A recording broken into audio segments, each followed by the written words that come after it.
Bonjour à toutes et à tous. Bienvenue pour ce nouveau webinaire Campus Matin. Je suis Théo Aberbuch, le directeur des rédactions de Newstank et de Campus Matin. Et je ne vais pas animer ce webinaire qui est d'un genre un peu particulier, puisque nous allons confier les clés de notre camion virtuel à nos experts, amis et chroniqueurs Gilles Bousquet et Bernard Belloc. Bonjour messieurs. Bonjour. Alors, je vous présente en deux mots Bernard Belloc, vous êtes président honoraire de l'Université de Toulousain-Capitole. Et Gilles Bousquet, vous êtes un Frenchie aux États-Unis, à l'Université du Wisconsin, à Madison. Donc, vous avez été doyen, vous y êtes professeur. Et vous allez tous deux nous aider à discuter par un regard franco-américain avec nos invités de l'expérience alumni. C'était le titre d'un ouvrage que vous avez coordonné début 2020 et vous aviez d'ailleurs réuni un beau panel lors de notre événement en présentiel, Think Education, c'était en février 2020. On avait déjà discuté de ces enjeux de relations établissement-alumni. Et puis la crise est passée par là et vous nous avez proposé, et on vous en remercie, de reconstituer un panel pour leur demander de quelle manière ils avaient réagi et été affectés par cette crise. Merci donc, et je les salue et vraiment je les remercie. Arnaud Magnin, directeur des relations alumni à Sorbonne Université. Bonjour Arnaud. Bonjour. Je remercie et je salue Alice Coignas, directrice de la fondation de l'Université de Strasbourg. Bonjour à tous. Agnès Villanueva, vous êtes directrice des relations alumni de cette même Université de Strasbourg. Vous nous parlerez en duo. Bonjour à vous. Bonjour. Et Madeleine Martins, directrice alumni et mécénat de Schema Business School à Montréal. Vous êtes à Montréal. Bonjour à vous, Madeleine. Bonjour Théo, bonjour à tous. Et voilà, je vous remercie. Je m'éclipse, ou en tout cas, je me mets en retrait, car je suis là pour vous écouter. Et je serai là aussi, chers participants, pour remonter vos questions au besoin à nos intervenants, quand un premier tour de table aura eu lieu. Donc, je suis en retrait, mais je vous écoute attentivement. Gilles et Bernard, je vous laisse le micro et je vous remercie une fois de plus. C'est à vous. Merci Théo, merci à Newstank de nous accueillir et d'avoir accepté notre proposition. Je rappelle en deux mots ce qui est à l'origine de notre réflexion sur les alumni, Gilles Bousquet et moi, c'est le très gros déséquilibre qu'il y a entre le rôle des alumni, ce qu'ils apportent aux universités, en service, parfois en soutien direct, outre-Atlantique, et justement la relative faiblesse de l'action alumni dans les universités et en degré moindre dans les grandes écoles françaises. Donc, l'origine de notre réflexion, ça a été de nous demander, mais au fond, est-ce qu'il y a vraiment un clivage culturel aussi fort que les choses soient assez différentes d'un côté de l'Atlantique et de l'autre côté? Alors, le clivage culturel, il est fort, forcément, il ne faut pas le nier, mais au fond, nous sommes, nous, dit, peut-être qu'il y a une approche qui est incomplète en France de la question des alumni. Qu'on réduit trop souvent à une question de levée de fonds, alors qu'en réalité, la levée de fonds est l'aboutissement d'une action alumni et non pas le début de cette action. Donc, est-ce qu'il ne manque pas tout l'amont, finalement? Est-ce qu'il ne manque pas toutes ces actions, la prise en compte de l'expérience étudiante, la motivation des étudiants, la motivation des anciens par rapport aux plus jeunes? Est-ce que tout cela est véritablement organisé comme il faudrait que ça le soit en France, et est-ce que ce n'est pas ce manque d'organisation, ce manque de considération qui fait qu'en France, finalement, les alumni jouent un rôle moins important qu'aux États-Unis ou même qu'au Canada, sans doute, dans la vie de leur université.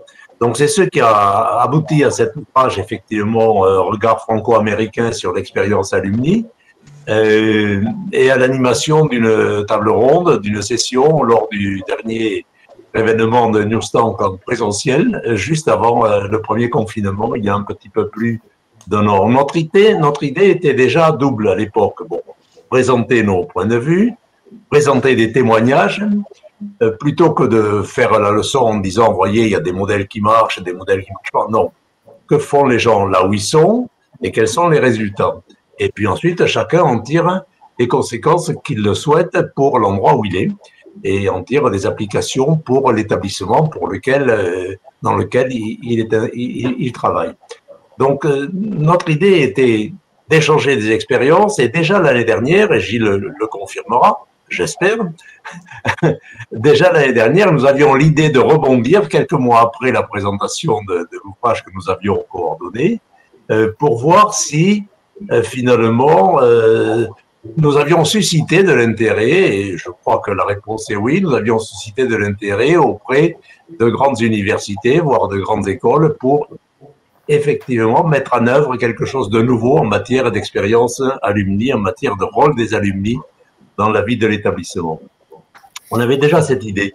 Le confinement, la crise sanitaire sont passés par là.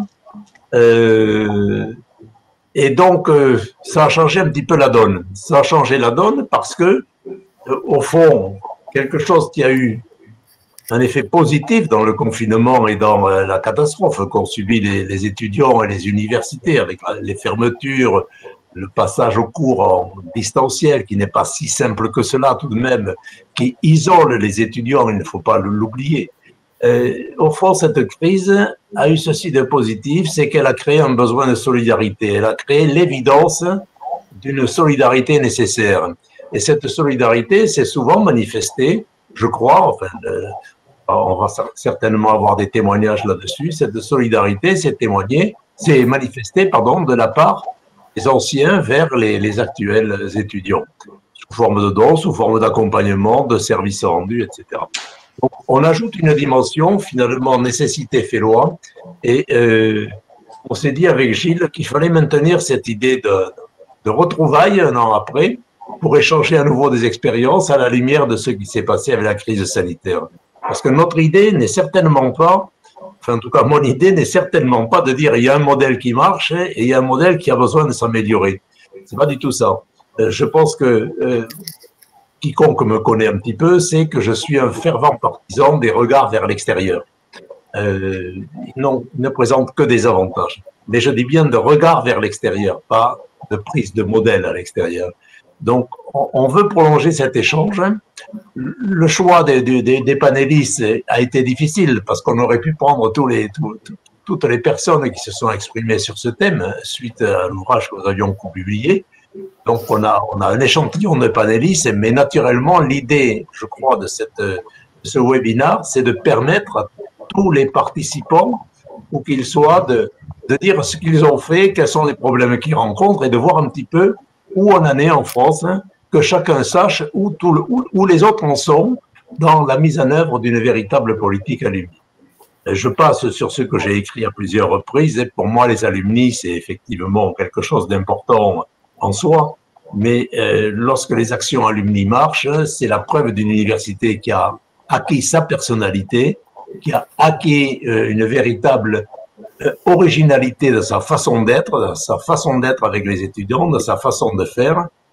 Et je crois que c'est un signe de maturité, tout simplement. Donc, chacun y verra, pour qui me connaît, l'aboutissement de quelque chose à quoi je crois beaucoup. La maturité et l'autonomie des universités, naturellement. Je laisse la parole à Gilles parce que moi, je n'ai aucune expérience autre que celle de l'amitié qui me lie à vous tous et je suis très intéressé à écouter vos témoignages. Merci beaucoup Bernard et bonjour à tous de Madison en Wisconsin, de l'Université du Wisconsin à Madison, qui est une université publique de recherche. Et je voulais également remercier Newstank de nous accueillir et ça fait vraiment plaisir de voir nos contributeurs et panélistes de l'année dernière. Et pour reprendre effectivement le propos de Bernard, je crois que ce qui a été passionnant dans le livre que nous avons fait l'année dernière, c'est d'avoir effectivement des témoignages de travail sur le terrain aux États-Unis et en France, et donc d'avoir cet aller-retour entre des universités, des écoles des deux côtés de l'Atlantique. Et alors, effectivement, il ne s'agissait pas du tout de présenter un modèle, au contraire, mais d'analyser de manière un peu à long terme et en même temps de manière critique ce qui se passait sur les différents campus. Et en fait, nous, aux États-Unis, bon, vous savez, les relations alumni, les levées de fonds, c'est critique hein, pour les universités, j'en parlerai un peu tout à l'heure. Mais en fait, on s'est aperçu, enfin, de notre côté aux États-Unis, par exemple, que beaucoup d'universités en France travailler avec les alumni au niveau, par exemple, du mentorat des étudiants, des questions d'employabilité, des questions d'ouverture à des réseaux professionnels. Et en fait, quand on est revenu vers les États-Unis, on s'est aperçu que nous, aux États-Unis, on mettait beaucoup l'emphase sur les levées de fonds, par exemple, sur les critères de réussite des relations alumni, c'était souvent des critères financiers. Donc, ça nous a permis aussi de nuancer cette vision des relations alumni, des levées de fonds, dans cet aller-retour entre les États-Unis et la France. Donc, on apprend des deux côtés et on est donc très content de retrouver nos contributeurs. Et je vais m'arrêter ici pour passer la parole d'abord à Arnaud, donc des relations alumni de la Sorbonne Université, le remercier d'être ici. Et donc, Arnaud, la parole est à vous. Très bien, merci beaucoup. Écoutez, je suis ravi de revenir dans cette table ronde et sur ce sujet après celle qu'on avait eue début 2020. C'est vrai que beaucoup de choses se sont passées depuis. Alors, je vais aborder 4 points. D'abord, rappeler très très brièvement ce qu'on voulait faire quand on s'est vu début 2020. En fait, début 2020, quand on s'est vu, nous, on était en train de lancer le réseau alumni. On venait de créer la direction des relations alumni, de recruter les premières personnes de l'équipe. On est 7 aujourd'hui. Et on avait l'intention de lancer le réseau avec une campagne marketing accompagnée d'une enquête. On voulait commencer avec une enquête pour mieux comprendre ce que nos diplômés attendaient d'un réseau alumni. Alors, je passe tout de suite au point 2. Qu'est-ce qu'on a subi avec la Covid et est-ce qu'on a réussi à faire ce qu'on voulait faire? On a réussi à faire ce qu'on voulait faire, mais avec du décalage. On avait prévu de lancer la campagne au printemps et on a repoussé le tout à l'automne parce qu'effectivement, ça nous a demandé une réorganisation de la manière dont on avait prévu de travailler. Donc, on a lancé au mois de novembre alors, je précise quand même qu'il a fallu pour faire tout ça constituer la base de données, s'équiper d'un SI CRM, d'un SI marketing, définir toute notre charte graphique, politique de communication alumni. On avait même à définir une doctrine de sécurité et de souveraineté des données pour des données hébergées à distance, ce qui était relativement nouveau pour l'université. Enfin, c'était un travail assez colossal. Et je dois dire que le premier confinement nous a permis de beaucoup affiner tout ça et parfaire toute cette partie-là. Ce faisant, donc, on a lancé la campagne au mois de novembre. On a écrit à 112 000 de nos alumni pour une campagne qui nous a permis, c'était une particularité, les informer de la création de Sorbonne Université, puisque l'écrasante majorité de nos diplômés sont diplômés de 2 universités qui n'existent plus, l'UPMC et Sorbonne Paris 4. Les informer de la création du réseau et leur proposer donc une enquête. C'est une enquête qui prenait 5 à 6 minutes en ligne, qu'on a fait en mécénat de compétences avec une agence qui a été fondée et dirigée par un de nos alumni. Et qui nous a apporté énormément d'éléments. On tablait sur à peu près 3000 questionnaires remplis, on en a eu 6000, donc on était vraiment contents. C'était le premier résultat, c'était de constater un engouement assez fort avec une nuance qui me serait intéressant de partager avec vous et de voir quel retour vous avez sur cette nuance. Un retour et des indicateurs au vert sur tous les diplômés issus de la faculté des sciences et de la faculté des lettres et des résultats au rouge sur ceux issus de la faculté de médecine. Voilà, un taux d'ouverture de mail tout à fait correct pour eux, mais pas de réponse ou très très peu de réponses au questionnaire. Donc déjà, c'est un premier enseignement. Il va falloir qu'on traite vraiment les alumni médecine d'une manière différente et on commence à travailler sur le sujet d'ailleurs dans 2 semaines. La deuxième chose après quand on rentre un petit peu dans les résultats, ce qui est intéressant par rapport à ce que vous avez présenté Bernard et Gilles, on a interrogé les alumni d'abord sur leur perception de Sorbonne Université. Alors, très clairement, ils nous voient comme une université de haut niveau d'un point de vue académique, sur la recherche et la formation. Ça fait absolument aucun débat. En revanche, et je vais revenir plus sur ce qui nous a interpellés et les lacunes qu'on a à combler, plus que sur ce qui est extrêmement positif. Et il y avait beaucoup de choses positives dans l'enquête. La première chose, effectivement, quand on les a interrogés sur les valeurs qui représentaient l'université, venait très très haut l'exigence, la diversité, la curiosité, etc. Et en tout dernier, la solidarité. C'est la valeur la moins bien notée par rapport à Sorbonne Université. Ça nous a vraiment interpellés, puisque quand on prétend constituer une communauté et un réseau, si la valeur de solidarité n'est pas là, c'est qu'on a un sujet. Donc ça, un enseignement très très fort pour ce qui est à mettre en place pendant le cursus et après avec les alumni. Deuxième enseignement qui venait tout au long de l'enquête, que ce soit dans leur perception de l'université, dans leurs attentes d'un réseau alumni et enfin dans ce dans quoi ils souhaitaient s'engager. Très clairement, ils nous disent « Vous êtes une université de haut niveau sur l'académique. En revanche, et on n'a pas à revenir sur ce sujet et on est très fiers de notre université pour ça. » On note positivement le cursus à Sorbonne Université. On a une note en moyenne de 7,5 à 8 sur 10, et je ne rentrerai pas après dans les détails mais, des différents scores, mais c'était extrêmement positif. En revanche, là où c'est négatif, c'est tout ce qui a trait à l'expérience, parce qu'on parlait d'expérience tout à l'heure, l'expérience vécue au sein de l'université. Comment est-ce que j'ai vécu l'existence d'un réseau? Comment est-ce que j'ai vécu le rapport à l'extérieur, le monde professionnel? Comment est-ce que j'ai vécu des expériences dans d'autres missions que la recherche et la formation? Je pense à un petit peu l'insertion professionnelle, même si maintenant l'enquête montre que ça s'est installé comme une mission de l'université. En revanche, par exemple, l'innovation, le transfert de technologie, les coopérations internationales, ça va très très loin derrière, alors qu'on prétend être des acteurs très forts dans ces domaines et qu'on a des dispositifs qui existent. Encore des choses à inventer, mais on a quand même beaucoup de dispositifs qui existent. Donc il y a tout un pan de l'université qui n'est pas vécu, qui n'a pas été vécu par les étudiants, et ça nous est apparu comme quelque chose de très fort dans l'enquête. Alors après, je terminerai là-dessus. Ce qui était intéressant, si jamais un jour certains d'entre vous étaient amenés à faire des enquêtes, et vous en avez très certainement fait.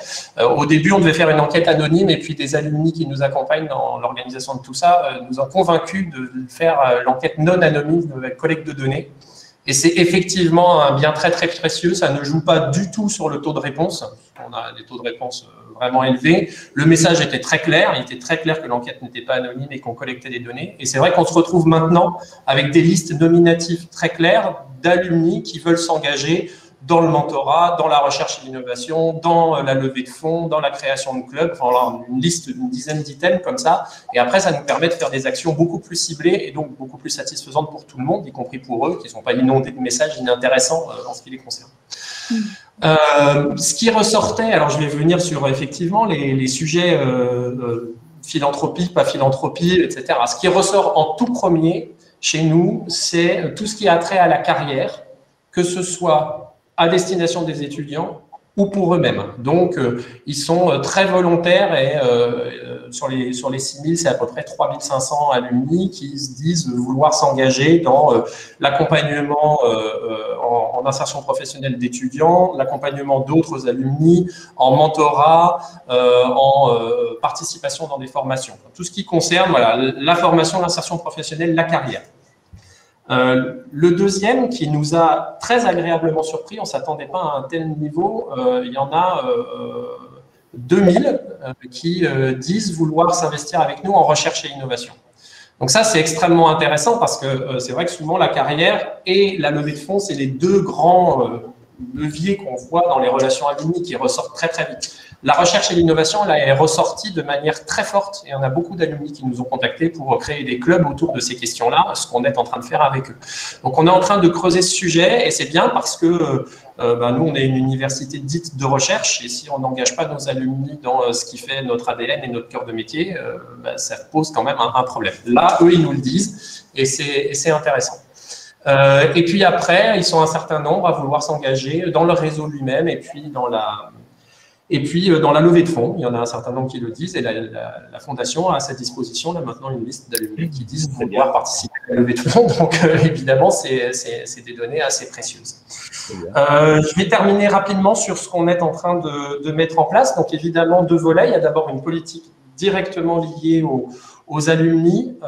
On a déterminé une stratégie d'abord qui parcourt maintenant l'ensemble de nos actions grâce à l'étude qu'on a appelée Connaître, Vivre, Agir, et qui consiste à dire que certes, il faut faire connaître, c'est tout l'aspect communication très évident, Sorbonne Université dans ses différentes missions, dans ses différents métiers, dans ses différents lieux, etc. Mais vu que notre objectif, c'est de les engager et de les faire agir avec nous, ça ne marche pas s'il n'y a pas une expérience vécue après la connaissance de l'université. Donc, leur faire connaître l'université pour leur faire vivre des expériences avec nous. Et c'est par les expériences vécues, c'est ce qu'ils nous ont dit, qu'il leur avait manqué, qu'après, on pourra être amené à les faire agir. Et ça nous est apparu évident quand on l'a écrit, mais sans l'enquête, on ne l'aurait pas écrit comme ça. Et maintenant, c'est une évidence dans tout ce qu'on fait. Alors, on verra si ça marchera. On pourra refaire la même rencontre dans 1 an ou 1 an et demi, puis je vous dirai si ça commence à porter ses fruits ou pas, parce qu'on est vraiment au démarrage. Mais ça nous a débloqué plein de choses et ça a rendu évidente un certain nombre d'actions. Voilà. On s'est calqué également sur… je me permets de vous interrompre parce qu'on va essayer de faire tourner rapidement, mais je voulais vraiment vous remercier et c'est effectivement très intéressant. Et on aura l'occasion d'en reparler parce que je trouve que c'est une initiative, ce sondage tel que vous l'avez conçu, c'est une initiative formidable. Je voudrais passer la parole aux collègues de l'Université de Strasbourg. Et donc, vous êtes en duo, donc allez-y, Alice et puis Agnès. Merci beaucoup, Arnaud. Merci. Je propose de démarrer notre présentation à 2 voix. Déjà, je précise que par rapport à ce que vient d'expliquer Arnaud, cette démarche d'enquête effectivement est très intéressante et c'est une démarche qu'on a aussi menée à Strasbourg il y a quelques années de ça. Donc notre réseau, il a été en fait créé en 2012. Donc on a été au niveau de l'Université de Strasbourg, on va dire précurseur de la création d'un réseau alumni à l'échelle de la France et à l'échelle des universités françaises. Et donc, on a une certaine expérience. Et en toute modestie, donc on a 9 ans d'expérience dans la création de réseau, ce qui est une expérience qui, donne déjà quelques billes pour l'avenir et pour effectivement donner des éléments sur cette année qu'on vient de vivre ensemble. Après, c'est intéressant de savoir que nous, au départ, on avait positionné, et sous l'impulsion du président Alain Berès, on avait positionné en fait la création de ce réseau dans l'idée d'avoir un réseau construit, actif et engagé au bout d'une 15aine d'années. Et on est à la mi-temps de notre projet. Et je dirais qu'on est assez satisfait, même si on voit le travail à venir qui est énorme. Donc, on est parti de zéro, on a 38 000 personnes maintenant dans le réseau. Et notre réseau, il est axé et il reste axé sur l'idée qu'il faut absolument coller la création d'un tel réseau à l'essence même de l'université qui est concernée par ce réseau. Et à Strasbourg, en fait, notre réseau, il est basé sur cette notion et cette essence humaniste qui fonde l'Université de Strasbourg depuis le XVe siècle, en fait. Et on essaye de créer une dynamique vraiment d'entraide professionnelle. C'est là-dessus, en fait, qu'on s'est basé depuis le début et qu'on continue de travailler. Et c'est là-dessus, effectivement, que cette année de Covid nous a permis de développer des choses. Alors, ça nous a permis de développer un certain nombre d'actions, mais je vais tout de suite laisser la parole à Alice pour qu'elle puisse présenter rapidement aussi la création de la fondation. Et juste passer la parole, de repréciser quand même que notre potentiel d'alumni est de 500 000 personnes, de personnes vivantes en France, mais que notre objectif est de donner une épaule à chaque étudiant et donc de se baser sur le périmètre du nombre d'étudiants qui, depuis en fait 2012, a évolué à la hausse, puisque voilà, on atteint bientôt 52 000 et on va sans doute avoir plus, on va tendre vers 60 000 étudiants avec l'ensemble des professions paramédicales. Voilà, je passe la parole à Alice et je la reprendrai après. Oui, on essaie de faire un petit duo là, donc merci beaucoup. Moi, au titre de la Fondation Université de Strasbourg, je voulais simplement préciser que C'est la 3e fondation d'université qui a été créée en France en 2008, juste avant la fusion des 3 universités strasbourgeoises en une seule, donc l'université de Strasbourg. Ça permet aussi de rappeler et de se souvenir tous ensemble que le mécénat pour les universités en France, c'est très récent par rapport aux universités anglo-saxonnes, puisqu'il y a cet angle franco-américain. Et pour rester sur l'angle franco-américain, Strasbourg, du fait de sa double histoire française et allemande, dispose d'une université qui a cette particularité d'avoir des grandes écoles complètement intégrées. Et je crois que c'est la seule en France qui est construite sur ce même modèle que les universités anglo-saxonnes. Peut-être que Gilles, à un moment donné, vous pourrez rebondir là-dessus. Voilà, donc pour simplement cette petite introduction sur la fondation. Et donc, on a décidé avec Agnès que, en respect de la logique de construire et créer, recréer le lien avec les anciens avant de solliciter, c'est elle qui parlerait avant moi. Donc, à toi. Merci Alice. Donc, alors, pour répondre vraiment à l'objet même de ce webinaire sur la question de l'impact en fait du Covid sur cette année, je dirais que nous, en fait, on a, comme beaucoup, je pense, d'entre vous, on a été dans une situation difficile et on s'est mis en mode réaction. C'est-à-dire qu'on s'est dit qu'est-ce qu'on peut faire pour rendre et continuer les services qu'on donne à nos alumni. Et en fait, ce que j'ai fait, c'est que j'ai mis mon équipe en mode un peu, je dirais, opération complète autour de l'expérience professionnelle de nos alumni. C'est-à-dire qu'on a monté à plusieurs reprises au cours de l'année. On a démarré par 6 semaines en fait, de rendez-vous virtuels avec nos alumni dans l'idée de créer des émissions en direct sur des périodes d'abord de 6 semaines, ensuite d'1 mois autour d'un parrainage et ensuite de nouveau d'1 semaine avec l'expérimentation de différents modules, toujours de type émission en direct, avec des présentations de parcours d'alumni, académiques et professionnels surtout, et un temps vraiment ouvert aux étudiants et jeunes diplômés en particulier, pour pouvoir échanger en direct sur leurs préoccupations, leur devenir professionnel, les opportunités possibles, etc. Et évidemment, dans cette période, ce qui nous a étonnés, mais en même temps qui est assez logique, c'est que nos intervenants, du coup, on a pu les piocher dans le monde entier. Et donc, on ne s'est pas contenté de faire ce qu'on faisait jusqu'à présent, c'est-à-dire des rendez-vous en présentiel sur vraiment du public strasbourgeois, voire tiré du Grand Est. Là, on a vraiment pu ouvrir les portes et avoir des témoignages très concrets et des relations très directes et conviviales entre nos alumni qui présentaient leur expérience professionnelle et les étudiants et les jeunes diplômés en face. Et ce qu'on a fait, c'est qu'on a, nous, au niveau de l'équipe, on est 6, on a interchangé les rôles. Chacun, on s'est mis en mode de l'interopérabilité des actions parce que tout le monde était à distance, on était dans ce fameux confinement et on a essayé de faire une action où nous-mêmes, on s'engageait très concrètement et tout ça en direct. Donc, ça a été une opération assez difficile à mener, mais on a tenu bon. Et je dirais c'est grâce à l'équipe. Donc, c'est-à-dire que je pense que pour pouvoir réussir des relations alumni au départ, ce qui compte, c'est d'avoir une équipe avec des compétences qui sont complètement intégrées et, disons, très diverses. Donc, c'est ce qui nous a permis de fonctionner. Et ensuite, une fois qu'on a réagi, donc je dirais que ça, c'est la réaction première. Ensuite, on a concentré toute notre activité autour de l'entraide professionnelle. Alors, aussi bien avec du coaching, de l'accompagnement de jeunes diplômés.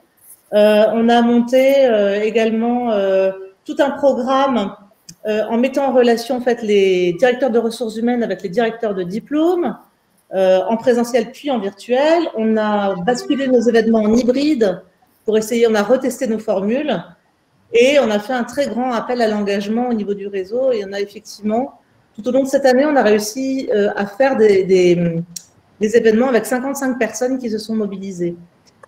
Et je dirais que c'est ce que disait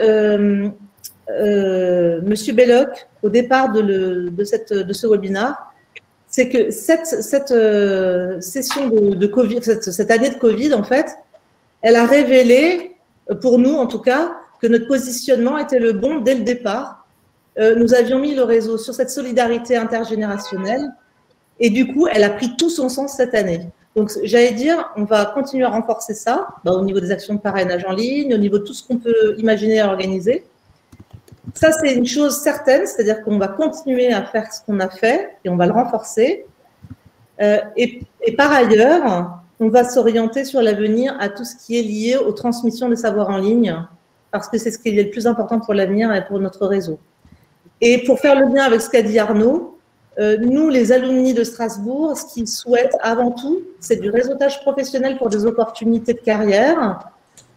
Et la deuxième chose, c'est de réussir à garder et à cultiver leur culture générale et leur culture professionnelle grâce à ce qui se passe dans les unités de recherche de l'université, puisque c'est le noyau du savoir. Voilà, merci. Merci beaucoup. Alice? Merci Agnès. Alors du coup, moi je vais poursuivre du coup sur l'angle collecte de dons, donc fundraising, avec un certain nombre d'opportunités pour rester dans ce contexte de crise Covid, post-Covid, en s'orientant un peu sur l'avenir. Et donc j'ai repéré, avec mon équipe, nous avons repéré 3 opportunités et puis 2 éléments de rupture que j'aimerais partager avec vous. Alors tout d'abord, d'un point de vue opportunité, c'est clair que la situation qu'on a vécue et qu'on vit encore, malheureusement, a fait en sorte que l'urgence a été un élément essentiel dans notre activité professionnelle. On sait, quand on collecte des dons pour l'enseignement supérieur et la recherche, qu'on peut plus facilement mobiliser des donateurs s'ils ont un lien avec l'établissement qui les sollicite, s'ils se sentent concernés par la cause sur laquelle on les interpelle, et bien sûr qu'ils ont les moyens de donner. Alors, les alumni sont une cible de choix dans ce contexte. Et pour ces donateurs captifs, ce qui va réellement déclencher leur don, ça va être un délai de réalisation d'un projet qui les intéresse, ou, dans le cas qui nous concerne, la notion d'urgence, le fait que ce soit vraiment important d'agir maintenant. Et habituellement, dans nos métiers, en collecte de dons, on n'a pas tant que ça, cette notion d'urgence, contrairement à d'autres organisations type humanitaire, par exemple. Alors, pour la petite info, on l'avait quand même eu une fois dans les 10 années d'expérience de la Fondation Université de Strasbourg, quand on avait appelé à donner pour aider les étudiants réfugiés. Et là, il y avait une mobilisation très importante, notamment des personnels de l'université. Donc, c'est intéressant de voir que cette urgence, on la connaissait déjà un tout petit peu. En 2020, les alumni, les Strasbourgeois, les Alsaciens ont pris conscience de la situation de précarité, notamment alimentaire, dans laquelle vivent les étudiants. Et ça, c'est vraiment un phénomène marquant. En voyant à la télé, qui est très peu fréquent finalement, des images de longues files d'attente devant le restaurant universitaire ou des associations de la distribution alimentaire, notre cible captive, des alumni, des diplômés, s'est retrouvée en fait complètement sidérée. Je discutais récemment avec un donateur alumnus téléphone qui n'en revenait pas en fait. En France, 5e puissance mondiale, les étudiants doivent encore faire la queue pour manger. Et donc là, on voit vraiment la prise de conscience de la situation d'urgence. Alors, avec ce phénomène d'urgence, la Fondation, enfin toute mon équipe a pu, pour l'université, collecter près de 500 000 euros l'année dernière, ce qui est énorme. Enfin, l'année dernière et cette année, ça c'est les chiffres globaux consolidés. Près de 500 000 euros, c'est énorme. Je précise également qu'il y a eu un énorme élan de générosité pour les hôpitaux, puisqu'on est aussi la Fondation des hôpitaux universitaires avec plus d'1 million de collectés. En tout cas, en un an, et ça c'est le phénomène marquant, on a doublé le nombre de nos donateurs depuis notre existence. Donc on est là depuis 10 ans. En un an, l'année dernière, on a doublé le nombre de donateurs. C'est incroyable. Et alors, on a constitué donc ce fonds d'urgence pour aider les étudiants. Et pour la petite anecdote, c'est un quart des donateurs qui sont des alumni déclarés. Donc c'est important. Et je tiens aussi à préciser que quand les appels à dons émanaient d'une composante, par exemple, il y a l'école intégrée Télécom Physique Strasbourg qui a fait un appel à dons dans le cadre de la crise. Et là, c'est plus de 80% des donateurs qui étaient des diplômés. Donc là, c'est vraiment intéressant de voir comment se positionnent nos donateurs et les alumni en particulier. Alors, outre l'urgence, nous, ce qui nous a vraiment intéressé et ce que la crise révèle, c'est qu'un projet, en fait, le projet de bourse des donateurs qu'on a depuis le début de l'existence de la Fondation, fait rencontrer jusqu'à présent peu de soutien et de mobilisation, principalement parce que notre modèle de fundraising est principalement orienté sur les entreprises, donc on collecte principalement auprès des entreprises. Et les entreprises étaient très difficiles à mobiliser sur ce programme de bourse des donateurs.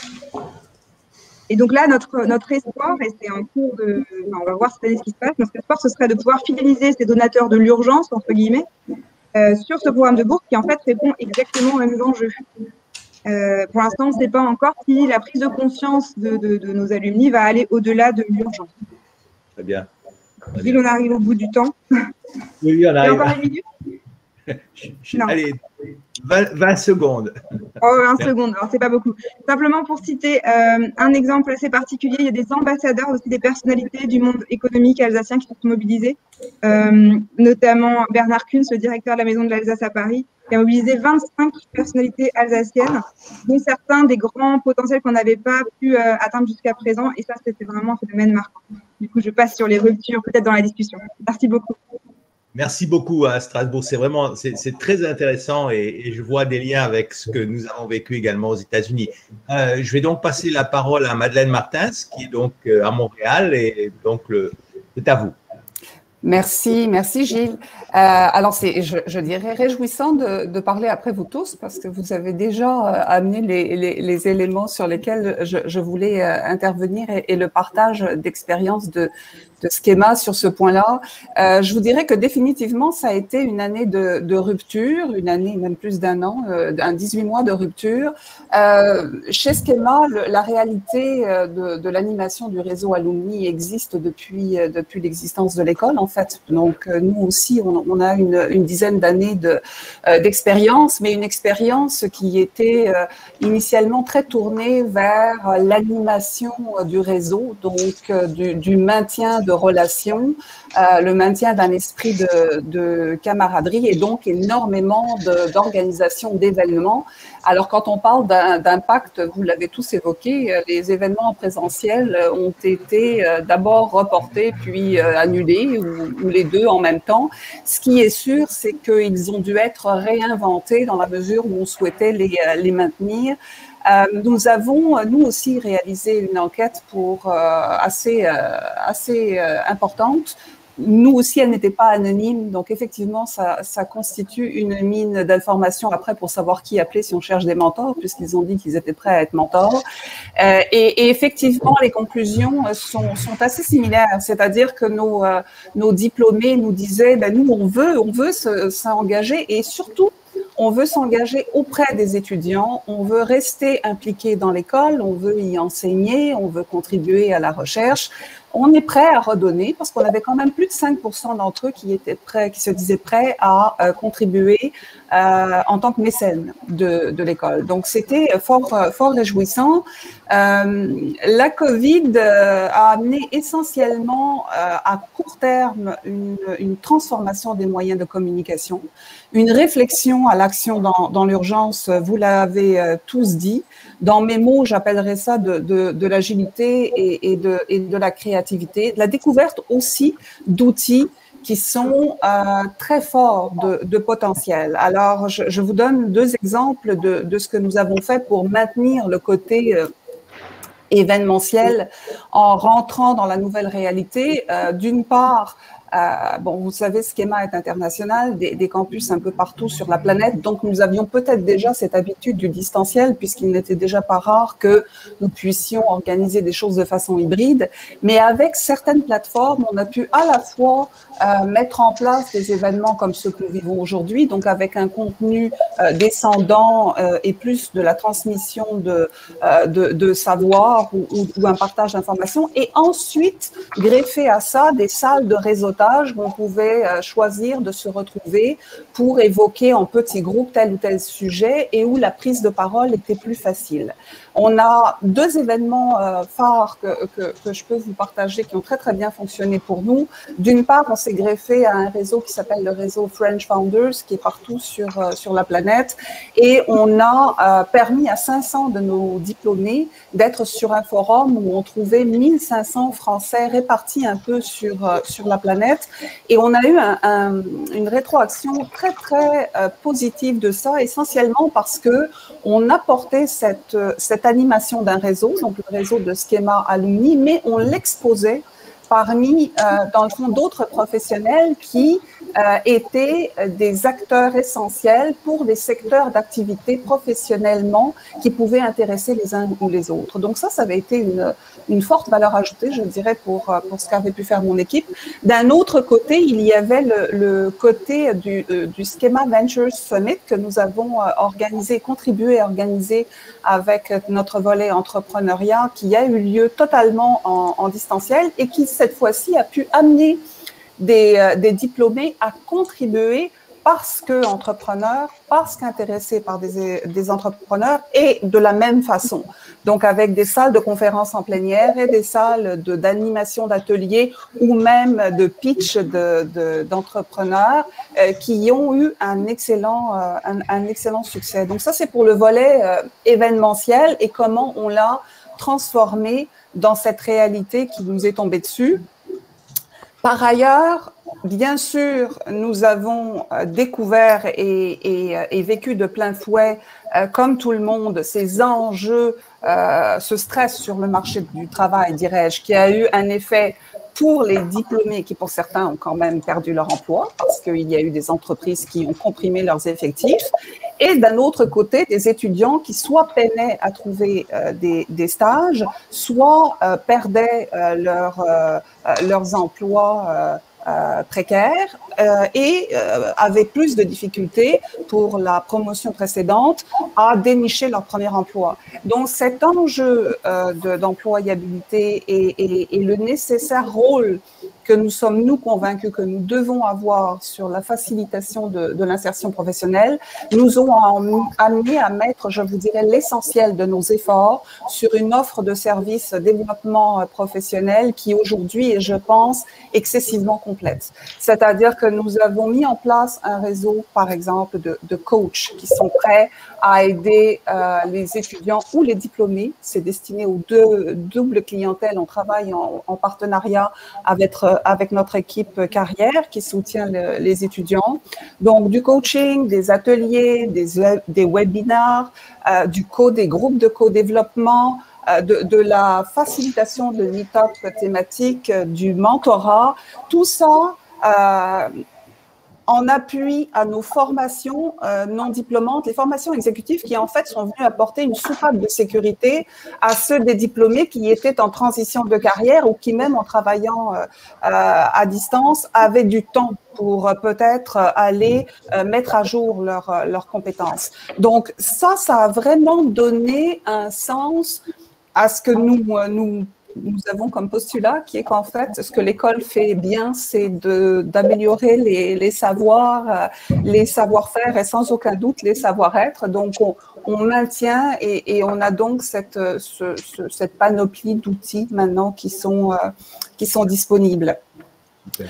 En terminant, j'arriverai sur le volet, bien sûr, du mécénat, puisque nous, c'est une seule et même équipe qui travaille les deux sujets. Effectivement, vous l'avez amené, l'urgence a amené à la générosité. Nous avons, en quelques semaines, ramassé 200 000 euros à coût de dons de 5 $, 10 $, euros, 5 euros, 10 euros, 100 euros, pour aider les étudiants en situation précaire. Et ça, c'était du jamais vu dans l'environnement de notre école, ce qui a bien montré que les gens étaient réceptifs aux enjeux transversaux qui existaient.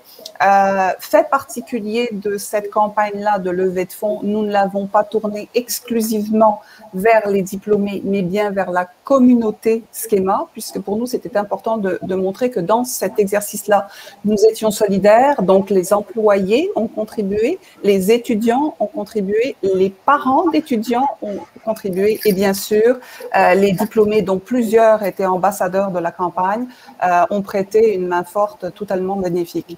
Donc, voilà en quelques mots ce que je pouvais vous partager sur notre réalité et sincèrement, pour moi, c'est ce que nous avons vécu est très loin d'être un frein. Je pense que c'est définitivement plutôt un révélateur du rôle stratégique que peut avoir cette fonction-là dans nos milieux.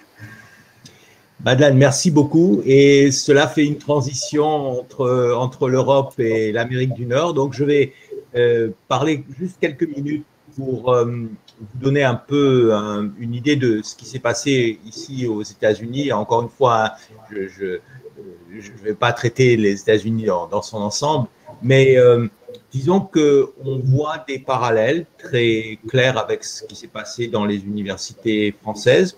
Je dirais qu'il y a deux éléments. Il y a d'abord une rupture et il y a des transformations.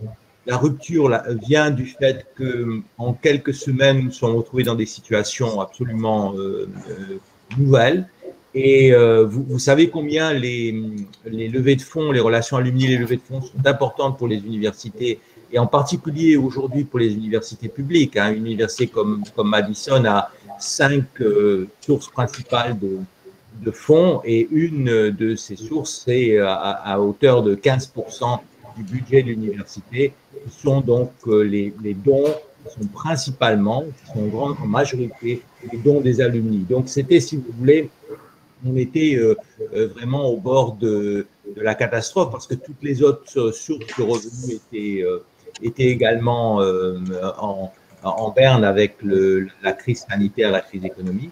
Donc, il y a eu véritablement une rupture, et les professionnels des levées de fonds et des relations alumni avec qui j'ai parlé m'ont dit, dans les 2-3 premiers mois de la pandémie, c'est-à-dire entre mars et puis juin, ils étaient pratiquement, disons, ils ne savaient plus quoi faire, ils étaient paralysés. D'un côté, c'était une crise très grave, donc personne ne voulait vraiment contacter les alumni, organiser des dons. Et puis, en fait, ils se sont rendus compte de 2 choses. D'abord, que les alumni qui étaient moins touchés par la pandémie voyaient très bien que de nombreuses personnes souffraient, et donc, comme un peu dans une réaction de catastrophe naturelle, catastrophe humaine, les gens ont voulu faire des dons. Et donc, il a été très naturel de revenir vers les alumni pour proposer de faire des dons sur des fonds d'urgence, d'assistance aux étudiants, des fonds pour soutenir l'université dans les dépenses liées à la Covid. Donc, on a eu très vite, en fait, une série de dons importants qui ont permis de soutenir, en particulier, si vous voulez, les victimes universitaires de ce qui se passait, et notamment les étudiants qui venaient de milieux défavorisés, socio-économiques, minorités, parce que c'était les gens qui ont été les plus affectés de manière disproportionnée par la crise. Et donc, il y a eu une véritable réaction de solidarité très forte, qui, à mon avis, a un peu surpris, si vous voulez, les professionnels des levées de fonds et des relations alumni, et qui a permis, en fait, de reconnecter la communauté universitaire de manière tout à fait originale. Ça, c'était le premier point. Le deuxième point que les professionnels ont remarqué, c'est que les alumni, de manière générale, voulaient cette relation humaine avec leur université. Ils étaient curieux de ce qui se passait, ils voulaient de l'information, ils voulaient savoir comment l'université se traitait de la situation sanitaire, et donc se sont mis en place dans tout le pays, dans les universités, des forums virtuels sur les questions d'actualité, des forums où les alumni parlaient aux alumni, aux étudiants, les professeurs faisaient donc des webinars sur les questions, aussi bien les questions sanitaires, les questions économiques, les questions universitaires. Et donc, il y a eu si vous voulez, la nouveauté, ça a été le fait que le business model des relations alumni et des levées de fonds, c'est le présentiel. C'est, comme disait quelqu'un tout à l'heure, c'est le fait d'aller sur le terrain, de rencontrer en présence des alumni, d'organiser des rencontres. Et là, d'un seul coup, on s'est retrouvé donc dans le confinement, et le virtuel a très très bien marché, à tel point qu'aujourd'hui, ça va devenir une partie complémentaire et très importante des levées de fonds et des relations alumni, qui va permettre en fait de contacter, d'avoir une relation, disons, un peu plus segmentée avec un certain nombre d'alumni. Et encore une fois, comme vous avez fait l'expérience à Strasbourg et également chez Schema, avec des alumni du monde entier. Tout le pays du monde entier a un coût qui est complètement très différent de ce qui se faisait avant. Et donc là, on a une ouverture. Alors, si on regarde du point de vue des dirigeants d'université, on peut se demander, on se dit, bon, qu'est-ce qui va se passer pour les relations alumni et les levées de fonds? En fait, lorsqu'on interroge les présidents et les présidentes, c'est très clair.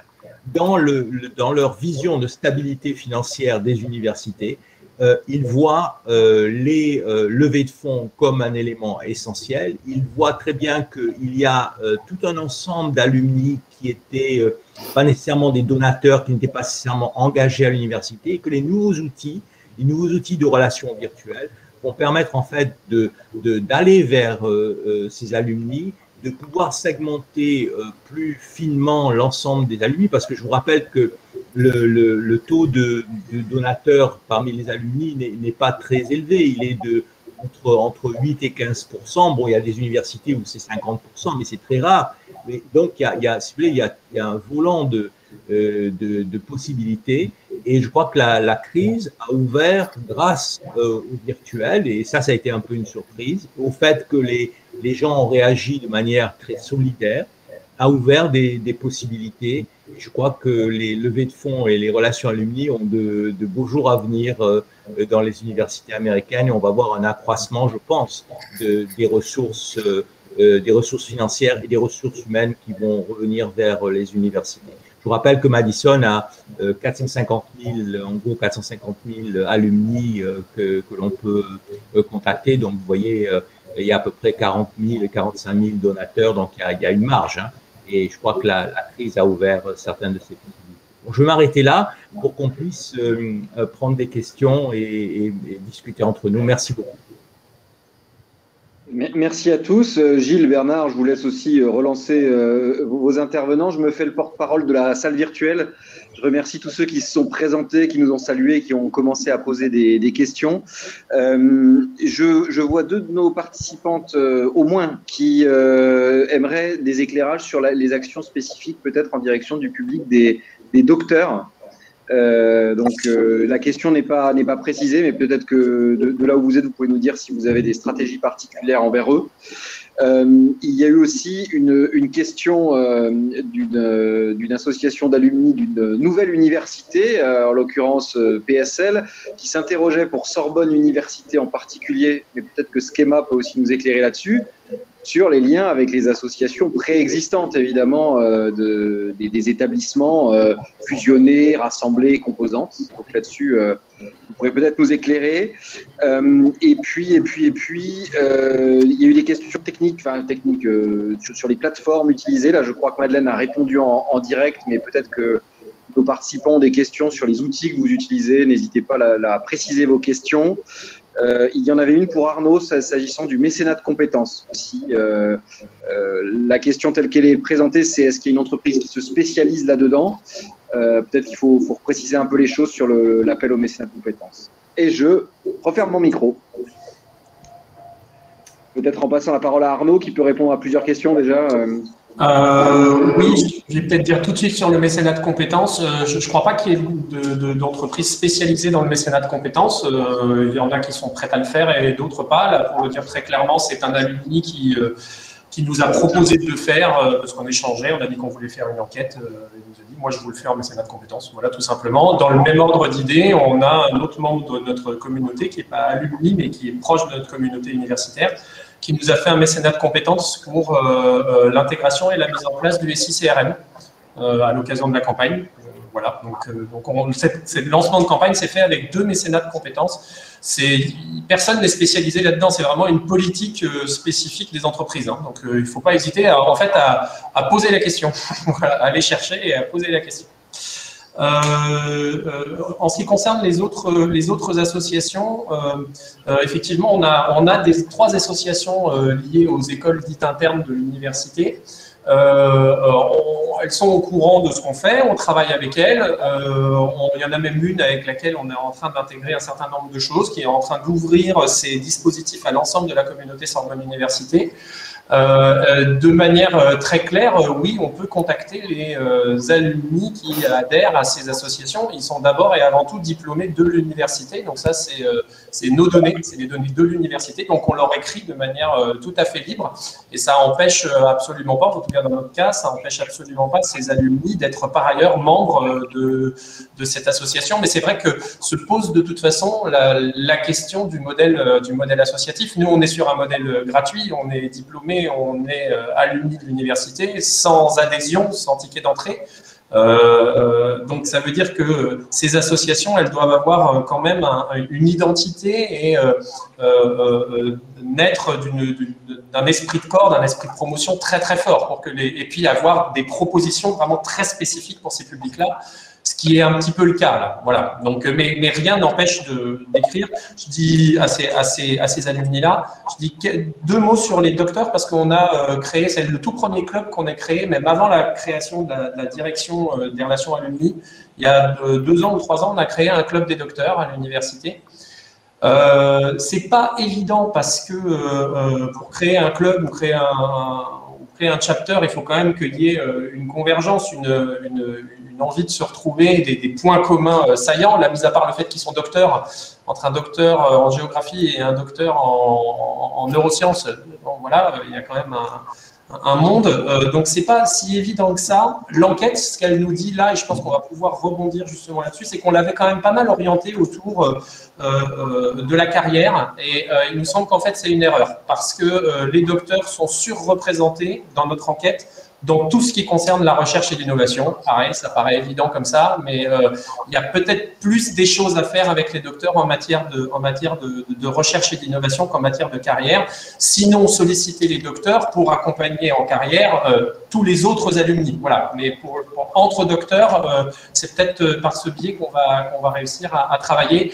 Une dernière chose là-dessus, ce qu'ils attendent beaucoup, c'est la reconnaissance du doctorat auprès des entreprises, auprès des employeurs privés.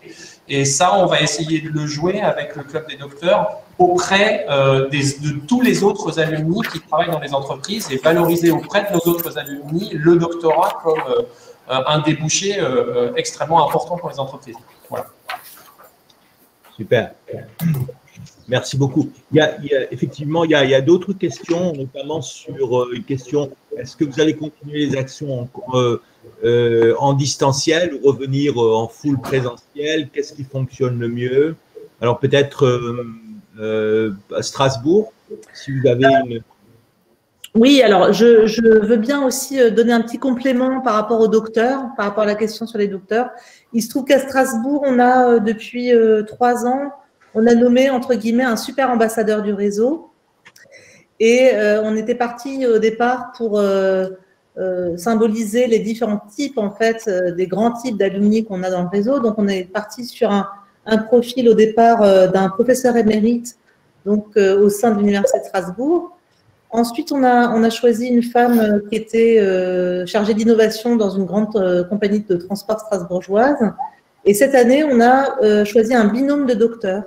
Volontairement un qui est dans l'entrepreneuriat et l'autre qui est impliqué en fait dans une association liée à l'international et je dirais qu'avec eux on est en train de réfléchir et on a monté déjà des événements spécialisés et qui s'adressent en particulier à la population de docteurs quelle que soit leur discipline, en particulier sur la notion de valorisation de leurs compétences au sein des entreprises. Donc, il y a déjà eu plusieurs événements, à la fois sous forme d'ateliers virtuels, de rendez-vous virtuels, et il y en aura d'autres à la rentrée. Donc, ce travail est fait conjointement avec le Collège des études doctorales de l'université, et ça marche plutôt bien, et ça marche de mieux en mieux. On a également fait des rapprochements entre nos ambassadeurs à l'international et les docteurs. Et concernant la question de Gilles, sur le choix des formats, c'est ça? Oui, ça c'est une question qui a été posée, oui. Virtuel ou en présentiel? Oui. Cette année, en fait, on a basculé la majorité des choses en virtuel, en réinventant les formats, un petit peu comme la collègue Madeleine. Je dirais que dès qu'on a eu une ouverture, une possibilité de faire en présentiel, on l'a fait. Et on a testé aussi des formats hybrides. Donc, voilà, on teste un petit peu tous les dispositifs. Et on s'améliore évidemment en termes d'animation et en termes de direct, parce que souvent ce qu'on fait, c'est du direct. Et en général, on en profite aussi pour capter, pour faire des captations, pour pouvoir redonner aux alumni qui n'étaient pas présents pour des raisons professionnelles. Donc du coup, ça amène un double avantage, le direct et la professionnalisation du direct, parce que c'est quand même pas évident, c'est quand même techniquement et je dirais ça demande une énergie mentale qui est quand même particulière pour les animateurs.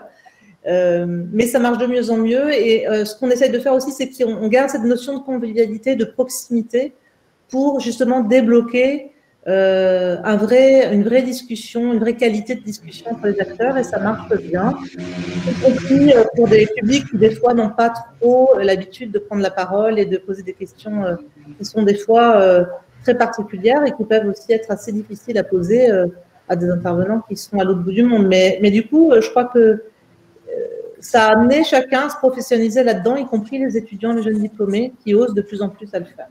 Voilà. Gilles, est-ce que je peux simplement compléter? Bien sûr.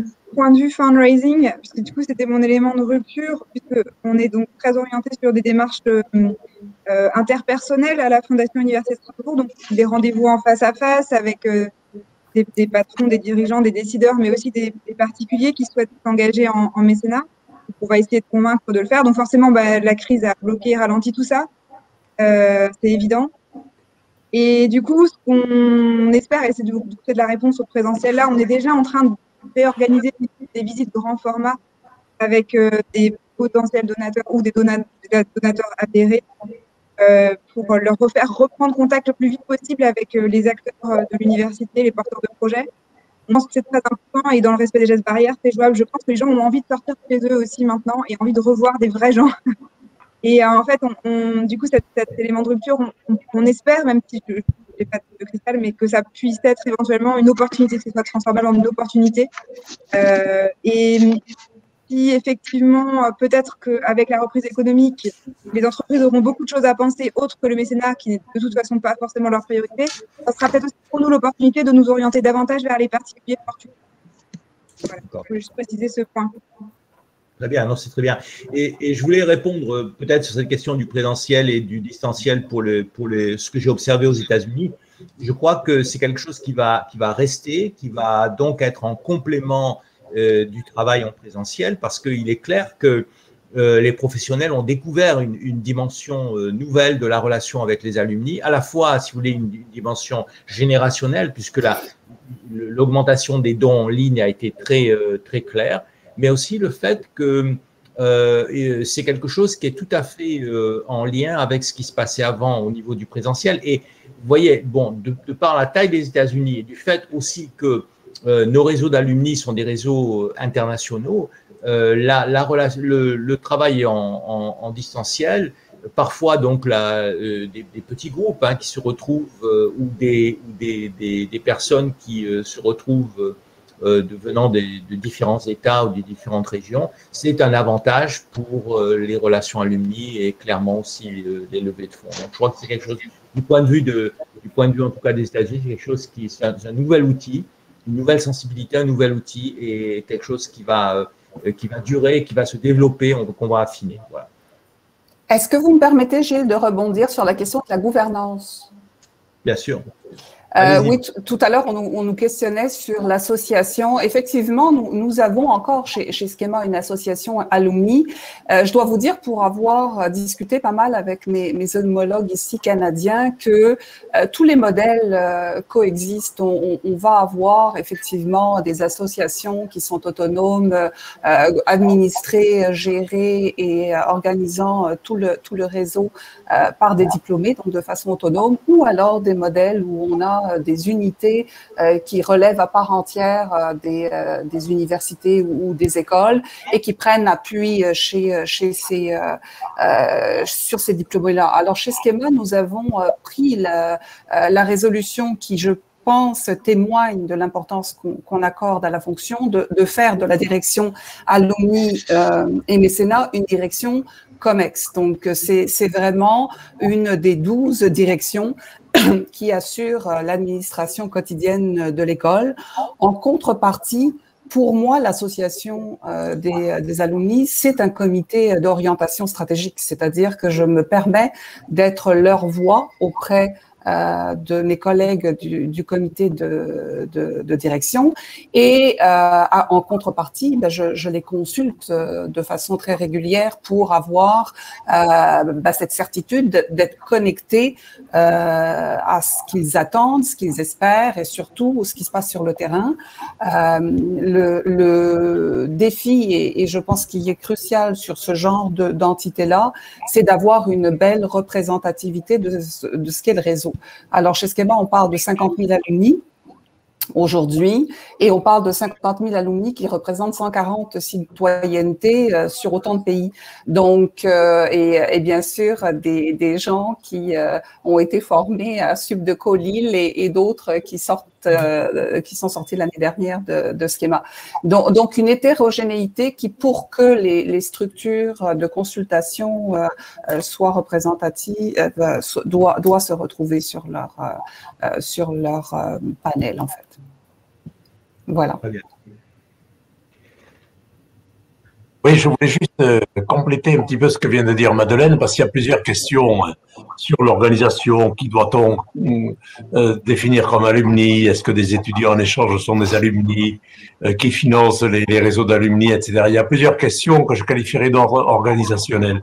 Et ce que Madeleine vient de dire, en donnant l'exemple de Schema, c'est aussi, cela témoigne du fait qu'il faut s'adapter. Il n'y a pas un modèle, ça dépend de l'histoire de l'école, de l'université, ça dépend de la structure de ses alumni. Par exemple, faut-il considérer des étudiants qui ont fait juste un court passage à l'université ou à l'école comme des alumni, même s'ils n'en sont pas formellement diplômés? Je dirais pourquoi pas. Enfin, il ne faut pas commencer à enfermer les gens dans des cases et qui vont les exclure après. S'ils ont envie, même s'ils n'ont passé qu'un semestre à l'université ou à l'école, s'ils ont envie d'aider cette institution, il faut les accueillir. Je crois que la démarche alumni est une démarche de réseau. D'abord vers ses propres diplômés, vers ses propres étudiants, mais aussi vers toute personne qui a trouvé du plaisir et un avantage à faire un séjour dans l'institution. Donc, il ne faut rejeter personne. Sur le financement, c'est une question intéressante parce que une université ou une école qui, et c'est son droit le plus absolu, ne veut pas investir dans les alumni, effectivement, il faudra trouver une source de financement. Mais la réponse, là aussi, elle est au cas par cas. Donc, il me semble important de bien comprendre qu'il n'y a pas un modèle général dans la démarche. Si on essaye d'appliquer une grille uniforme, ça ne marchera pas. Pourquoi? Parce que chaque école, chaque université a son histoire, a sa culture et a donc fabriqué elle-même la structure de ses anciens élèves, je pense. Je voudrais ajouter aussi juste un mot sur le virtuel ou le présentiel. D'abord, beaucoup de choses m'ont surpris dans ces échanges et très agréablement. Et je suis surpris de voir que le virtuel devient un outil très important pour développer les relations avec les alumni. L'idée que je me faisais, mais Gilles va me contredire, des alumni aux États-Unis, c'était une grosse activité en présentiel, les fêtes régulières, on réunit les familles, etc., etc. Et puis les anciens étudiants ont envie de revoir les murs dans lesquels ils ont pu peut-être étudier aussi, ceux qui sont devenus. Je crois qu'il faut faire les deux, parce que si on fait que du virtuel dans la relation alumni, on va tomber dans une démarche, moi que je connais bien professionnellement, une démarche marketing. Les études de sondage, c'est leur gagne-pain. Enfin, on peut faire du virtuel à l'infini, mais je pense quand même qu'il faut qu'il y ait quelque chose, j'allais dire, de charnel dans la relation alumni et dans l'attachement des alumni à leur université. Mais c'est quand même aussi un outil. Enfin, là, comme dans d'autres domaines, il faut trouver un équilibre. C'est un outil d'une très grande efficacité. Gilles, qui est un petit peu américanisé, vient de nous le dire. Il y a 450 000 alumni à l'université de Madison, 45 000 donateurs. Donc, il y a de la marge de progression et c'est exactement ça qui est en jeu. Mais c'est très intéressant de penser au virtuel comme outil de communication vers les alumni, mais à condition de ne pas aller vers une exclusivité du virtuel. Personnellement, je pense que c'est pareil pour la formation. Pour les deux, pour les virtuels et les financiers.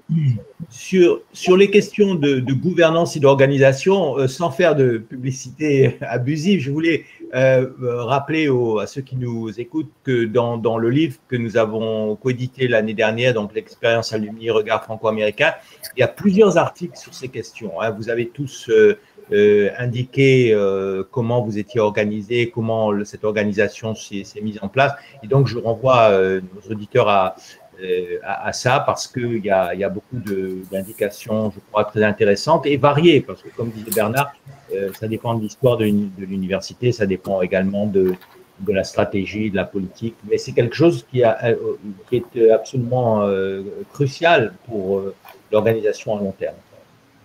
Gilles, peut-être refaire un petit tour de table en complément de ce que vient de dire Bernard pour donner des réponses peut-être un peu factuelles sur les organisations des uns et des autres. Il y a des questions sur les… Alors, je sais que ça va être très compliqué d'y répondre, mais vous pouvez quand même nous donner des indications sur les montants investis, les éventuels indicateurs de succès, la mesure du retour sur investissement, et peut-être rappeler, pour ceux qui ne l'ont pas encore dit, si vous êtes justement sur des systèmes de cotisation ou pas, pour comprendre justement les différents modèles dont parlait Bernard.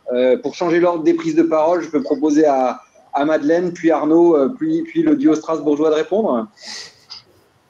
Alors, merci Théo. En fait, sur la notion de la durée du retour sur investissement, je pense qu'en introduction, Bernard a apporté quelque chose d'essentiel, c'est que tout ça, une relation, ça se construit, ça se cultive et un jour, elle va porter fruit. Et vous savez, avant d'arriver à la relation alumni, moi, je suis une professionnelle du mécénat. Et il faut discuter pendant longtemps et convaincre de la pertinence du projet avant d'amener des dons significatifs. C'est pour ça que dans cette notion-là de comment on mesure notre succès, je vous dirais qu'on le mesure, et puis on a des indicateurs comme tout le monde, hein, on rentre nos rentrées d'argent, on compte nos rentrées d'argent, on compte notre nombre d'événements, nos participants aux événements, on mesure la satisfaction quand on organise des événements. Plus généralement, ce qu'on veut, c'est réussir à mobiliser des alumni différents, complémentaires à ceux qui se mobilisaient dans le passé, qui étaient très tournés, on le disait tout à l'heure, vers l'événementiel. Et le succès, on le mesure aussi, on va le mesurer aussi chez Schema, à la connaissance que nos étudiants ont de ce qu'ils pourront un jour trouver dans le réseau qu'ils vont composer. Parce qu'en fait, il y a quand même une réalité que en Amérique du Nord, où je suis, cette tradition-là est inscrite dans l'histoire maintenant. Et que ici, même sans parler des réseaux alumni, si on fait référence à des choses comme le réseautage, où le développement personnel et le développement des compétences tout au long de notre vie professionnelle sont une réalité. Et c'est en train de s'installer en France. Je connais bien la France. J'y viens, j'ai été formée par une de ces universités et je n'ai jamais entendu parler de mon alma mater jusqu'à il y a 2 ans. Et d'un seul coup, effectivement, j'ai bien vu que ça devenait important. Mais jusque-là, je ne savais même pas qu'ils avaient conservé mon nom dans leur registre. Alors, j'étais contente. Donc ici, on est à une autre maturité. Et moi, ça m'amène l'intime conviction qu'il faut que nous éveillions nos seniors et nos anciens, mais il faut surtout que nous sensibilisions nos étudiants actuels, dès qu'ils arrivent dans nos institutions, qu'un jour, ils seront le réseau et que déjà, ils sont le réseau. Et pourquoi? La première bonne raison, c'est qu'il y a des secteurs d'activité où 75% des emplois qui sont offerts par autre chose que des offres d'emploi. Donc, ce marché caché qui est là, il est entre les mains du réseau, surtout quand nous, on forme des managers. Donc, nos étudiants qui deviennent des alumni, à un moment ou à un autre, sont des cadres et donc des recruteurs dans les entreprises. Et cette sensibilité-là, on l'amène quand ils sont en formation dans l'école et pas quand ils sont sortis seulement. Donc, je vous dirais que l'indicateur de succès, ça va être aussi de savoir combien des étudiants, de nos 9000 étudiants actuellement chez Schema, combien savent ce qu'est un alumni ou un alumnus qui un jour deviendra une somme et sera un alumni, combien savent ça et combien sont prêts à s'engager. Et une des choses qui nous sert, nous, c'est que nous avons une clientèle internationale et que certainement, les gens à l'international sont déjà plus ouverts à cette notion-là. Arnaud. Alors, la question du retour sur investissement ou de la mesure, c'est une question nous, à laquelle on s'est confronté tout de suite parce que l'ensemble des universités qui sont mises sur ces stratégies, ils réfléchissent depuis longtemps. Alors, l'université de Chicago avait développé un truc qui est repris par tous aujourd'hui, qui s'appelle le Go, Give, Help and Connect. Donc, en gros, c'est est-ce que je vais à un événement, c'est le Go, Give, est-ce que je donne de l'argent, Help, est-ce que je donne de mon temps, et Connect, est-ce que je fais rayonner mon université. Donc, nous, on a repris ces 4-là Mais évidemment, de l'aveu même de ces universités-là, certains indicateurs sont assez faciles à résoudre, et alors d'autres très difficiles. Venir à un événement, c'est facile. Tout ce qui relève du don, c'est relativement facile. Mais alors donner de son temps et faire rayonner, pour le mesurer, récemment encore, notre homologue de l'université d'Oxford disait qu'elle-même, elle n'y arrive pas, quoi. Elle est sur cet indicateur-là qui est très important, c'est celui dont on se parle là, c'est le temps qu'on donne aux autres alumni en insertion professionnelle, en carrière, en recherche, aux autres étudiants, etc. Celui-là, il est très difficile à mesurer, mais il faut quand même y tendre.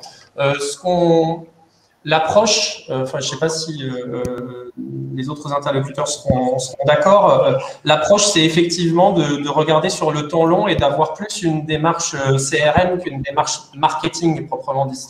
Avec une démarche marketing, c'est forcément tout de suite très chiffré dans la masse.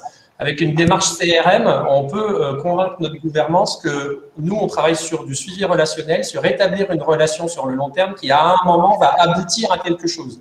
Et c'est là-dessus qu'il faut travailler. C'est identifier les alumni avec lesquels on a envie de travailler, avec des objectifs bien précis, et aller chercher ceux-là pour les amener à s'engager avec nous. Et là, on mesure véritablement l'engagement. Mais je pense que c'est compliqué dès le départ d'être sur des indicateurs massifs, quoi. Voilà. Une dernière chose sur la cotisation. La question a été posée. Chez nous, il n'y a pas de cotisation, mais c'est vrai que tous les modèles coexistent. Il faut prendre énormément en compte la culture. Je suis d'accord avec ce que disait Bernard. Il faut prendre en compte la culture de l'établissement. C'est extrêmement important. Je trouve que de ce point de vue, sur à la fois le modèle économique, la gouvernance et puis sur les KPI, l'année qu'on vient de vivre avec le Covid a changé pas mal de choses. Et il va falloir suivre ça parce que les choses évoluent beaucoup avec la digitalisation. Évidemment, on ne mesure plus du tout les choses de la même manière. Le modèle économique est plus du tout le même. Je ne vous donnerai pas précisément les montants de notre budget et je m'arrêterai là-dessus. Mais évidemment, cette année, nous, on a dépensé beaucoup moins qu'on avait prévu parce qu'il n'y a eu aucun voyage, aucun événement en physique. Ça nous a coûté beaucoup moins cher. Je ne dirais pas qu'on a fait moins de choses que ce qu'on avait prévu. Je trouve qu'effectivement, ça a été quand même relativement efficace et à la hauteur de ce qu'on voulait faire, même si quand le présentiel reviendra, on sera ravis. Mais ça ne peut plus être l'alpha et l'oméga. Évidemment, les choses ont changé. Et donc, les budgets et les retours sur investissement sont évidemment différents et il va falloir mesurer l'évolution dans les mois et les années à venir. Et peut-être Agnès, pour terminer. Oui, alors peut-être deux éléments qui me semblent importants. Pour moi, l'élément central en fait du retour sur investissement d'un tel réseau, c'est d'une part le fait qu'il continue sa progression, une progression régulière. Donc, je pense que c'est un indicateur fort, c'est-à-dire qu'il n'y a pas de rupture en fait dans l'augmentation en fait des membres. Donc, c'est-à-dire ce rayonnement continu. Il y a cette notion disons comment dire, de mesurer l'engagement, et je dirais pour rebondir sur ce que disait Arnaud, l'engagement en termes de temps passé et de partage de réseau qui est au cœur en fait de la réussite d'un réseau alumni. Et je sais que les anglo-saxons, alors peut-être que Gilles ou Bernard pourront nous donner des éléments là-dessus. Je sais que notamment aux États-Unis, il y a une volonté en fait de valoriser le temps passé des alumni en termes de mentoring, d'aide, d'accompagnement. Et je pense que c'est une bonne démarche. On pourrait s'en inspirer aussi ici en Europe, dans le sens où véritablement, quand un cadre donne de son temps, donne 2 heures pour accompagner des étudiants ou donner un rendez-vous virtuel, rentrer à l'université pour donner une conférence, etc., ça a une vraie valeur ajoutée pour l'établissement. Et je dirais que chez nous, on s'est rendu compte d'une chose, c'est que dès qu'on demande en fait à une personne de s'investir et de réaliser quelque chose pour nous, et qu'il le fait, c'est une sorte de cercle vertueux. La deuxième fois, il va répondre encore mieux, et ensuite, et ensuite. Et donc, je dirais que pour nous, c'est le mot-clé de tout ça, c'est l'engagement, et l'engagement sur du long terme, et de l'engagement qui se renouvelle. Et je dirais que pour nous, c'est ça qui est le plus précieux. Après, j'invite les participants qui veulent en savoir plus à me contacter directement. Et je dirais aussi que En termes d'investissement, ça dépend beaucoup, d'une part, de la stratégie que vous voulez développer dans votre établissement et effectivement des ressources humaines qu'il faut mettre en face pour réaliser les choses. Parce qu'on ne fait pas un réseau alumni si on n'a pas une équipe solide. Et ça prend du temps. On prend son temps pour construire cette équipe, pour essayer de faire que les compétences soient transversales et complémentaires. Ça prend du temps. Et monter un réseau alumni aussi, parce que tout notre métier, il est autour de cette qualité de la relation. Et construire une relation de qualité, c'est essentiel. Et ça ne dépend pas que du service relations alumni, ça dépend aussi de la direction, ça dépend aussi des directeurs, d'un certain nombre d'acteurs qui sont très importants au sein de l'établissement. Donc, c'est un vrai projet d'établissement important. Voilà, merci. Gilles, je vous laisse, on arrive un peu dans les dernières minutes de notre webinaire, donc je vous laisse officier pour les derniers points que vous voulez traiter. Écoutez Théo, je voulais remercier vraiment tout le monde parce que c'était un échange très intéressant, surtout après une année de rupture et d'expérimentation. Pour la question des investissements, il est clair, et si je regarde le sondage récent des présidents, il est clair que c'est un domaine dans lequel on va continuer ici à investir. Il faut, si on veut créer ce cercle vertueux et d'engagement multifonds de manière à cette raison, il faut absolument investir. Le retour sur investissement est très bénéfique à l'ensemble de l'institution. Donc, merci et stay tuned, on continue et on essaye de rester en contact sur ce qu'on observe et sur ce qu'on pratique. Bernard, peut-être? Oui, je ne sais pas grand-chose de plus. Moi, je suis ravi de cet échange, de voir la vitalité du mouvement concernant les alumni. De plus en plus, les établissements, les universités françaises se rendent compte, Gilles vient de le dire, que c'est un investissement et que le retour sur investissement qui concerne les actions alumni est très important. Il n'est pas forcément immédiat. C'est quelque chose de très important. Et, je pense qu'il faut continuer. Je pense qu'on est en bonne voie. J'espère que toutes les universités, toutes les écoles vont s'inspirer de cette dynamique qui est lancée.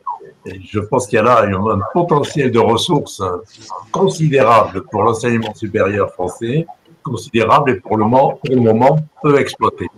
Donc continuons et nous sommes sur la bonne voie et je pense qu'on sous-estime, la France n'a pas la culture du don. Je pense que si, on sous-estime la générosité des Français en général, on sous-estime l'attachement des diplômés, des anciens étudiants à leur établissement, et c'est ça qu'il faut utiliser. Ils sont prêts à redonner beaucoup de ce que leur a apporté leur établissement, parce qu'objectivement, et quelles que soient les lamentations qu'on entend perpétuellement sur l'enseignement supérieur français, une très grande partie et de plus en plus de jeunes Françaises et de jeunes Français passent par ces établissements, qu'il s'agisse de grandes écoles ou d'universités, et ils se rendent compte que ces établissements, c'est le marchepied pour eux dans la vie professionnelle, dans la vie tout court.